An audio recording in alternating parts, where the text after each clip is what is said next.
Hey guys, what's up? It's Jason Hamburg. I get this question all the time, so I thought I'd make a video about it. And it is, why are you on a Yamaha? So many people are curious, so many people message me and say, hey, when are you gonna get on a real enduro bike? When are you gonna ride an Austrian bike? And yeah, I figured I'd just make a video about it, talk a little bit about my experience with Yamaha over the years and how I originally kind of got into riding a Yamaha. And yeah, kind of just answer the question that I'm always getting is, why are you on a Yamaha?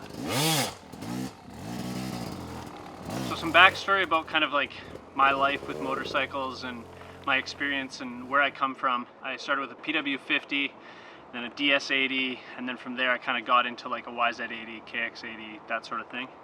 But I actually grew up racing motocross basically from the time I was like 9 or 10 till the time I was about 17 or 18. Really didn't ride any off-road. I was just a moto kid. When I got 17, 18, my little brother got a lot faster than me, so I was kind of just like going through the motions. I wasn't able to practice as much as I wanted. I was working full-time, started to go to university, and so I actually just took a step away and I stopped riding bikes for about 6 years. I focused on school. I did lots of wakeboarding, lots of skiing in the winter, and just kind of that was who I was and what I was doing. And towards the end of university, I started to kind of get the itch again. I would go out, my brother would let me ride his bike every now and then. And yeah, I kind of came back to it though with a different mindset. I wanted to be a lot less focused on racing. I didn't really care about racing. I more so wanted to just go out and have fun and ride my dirt bike. And so I picked up a 2004 KTM 125. I think I bought it in like 2013, so it was already 10 years old. Yeah, my whole deal was just like, I just want to ride dirt bikes and have fun. So learned about single track and learned about off-road riding. Would go and ride moto. I was riding like freestyle ramps and everything, like kind of whatever made me excited is what I was doing. I did that for a few years, and when it was time to get a new bike, I was kind of doing my research and deciding what I wanted to get, and the YZ250 really like stood out to me as an awesome option because I felt like it would be the bike that kind of let me do everything.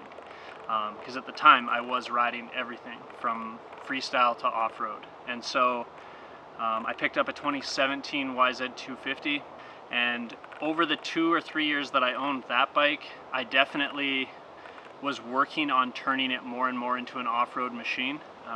You know, things like a heavy flywheel and different gearing and all that sort of thing. And after that 2017, I was still riding enough of everything that I picked up a 2020. At the time that I had a 2020 is when my Instagram started to kind of like blow up.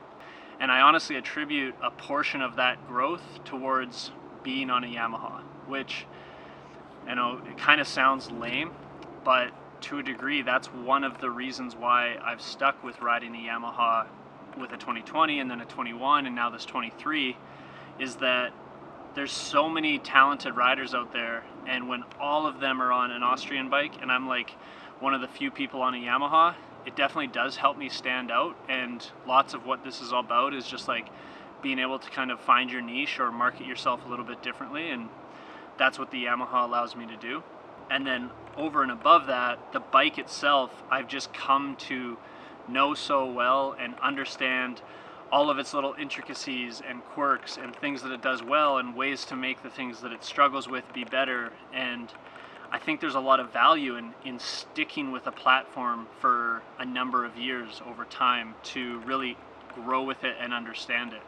I've never really felt like I'm at a major disadvantage. I'm sure if I was racing all the time and constantly riding with like the best guys in the world, you know, maybe I'd be trying to search and find advantages here and there. I'm sure having a 300 would be great. I'm sure having a stock E-Star would be great. But realistically, the bike is just like so reliable, so bulletproof.